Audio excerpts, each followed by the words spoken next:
ગીર પંથકમાં ઇકોઝોનનો વિરોધ ફરી જોવા મળ્યો.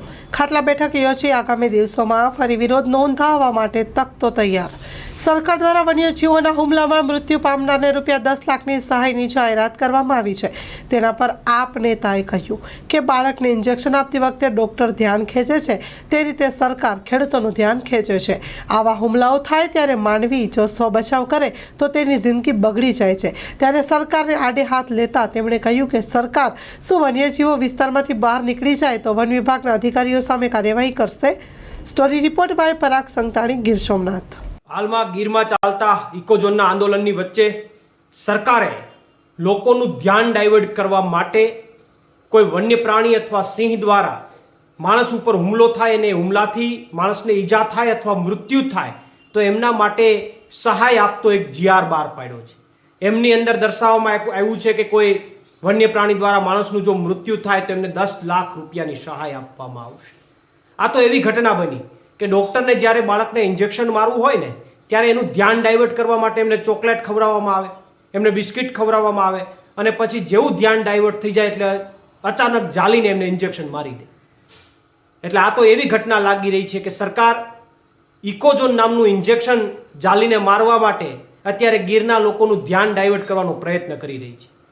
આવા સહાયના GR સાથે સાથે ઇકોઝોનમાં આવતા ગામડાઓ પાસેથી એના વિકાસ માટેના આયોજન મંગાવવામાં આવ્યા. કેમ ભાઈ, અત્યાર સુધી તમને ગીરના ગામડાઓ યાદ નહોતા આવતા?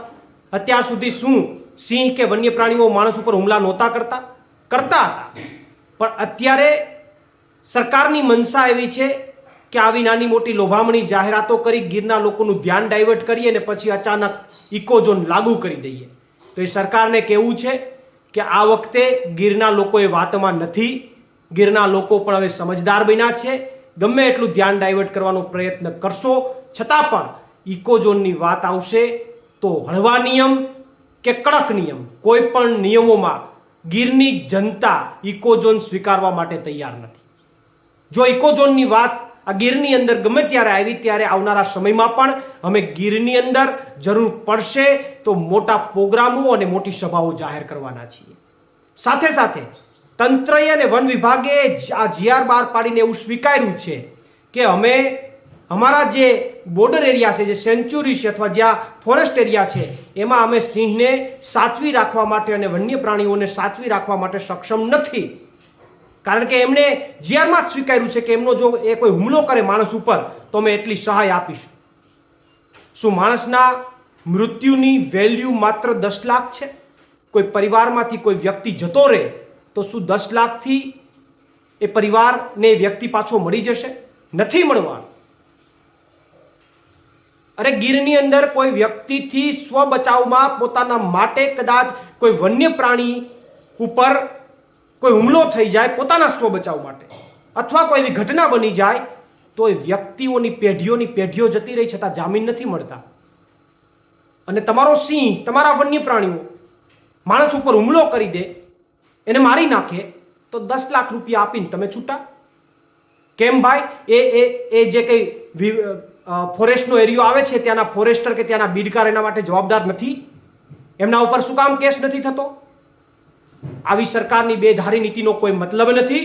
અને ઇકોઝોનનું ઇન્જેક્શન લાગુ કરવા માટે તમે લોકોનું ધ્યાન ડાયવર્ટ કરવાનો જે પ્રયત્ન કરી રહ્યા છો એ પ્રયત્નમાં આજે પણ સફળ નહીં થાવ અને આવતીકાલે પણ સફળ નહીં થાવ. પ્રવીણ રામ, પ્રદેશ ફ્રન્ટલ અધ્યક્ષ, આમ આદમી પાર્ટી. લોન પર ફોન 15 વર્ષ જૂનું ગુરુ મોબાઈલ એન્ડ ઇલેક્ટ્રોનિક્સ. દરેક કંપનીના જૂના અને નવા મોબાઈલ લોન ઉપર મળશે અને ઇલેક્ટ્રોનિક્સ આઇટમો ફ્રીજ, ટીવી, વોશિંગ મશીન.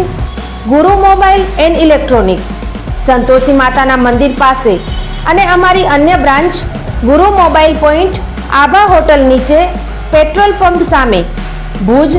તો મેળવો લોન પે ફોન અને તમામ ઇલેક્ટ્રોનિક્સ એપ્લાયન્સીસ.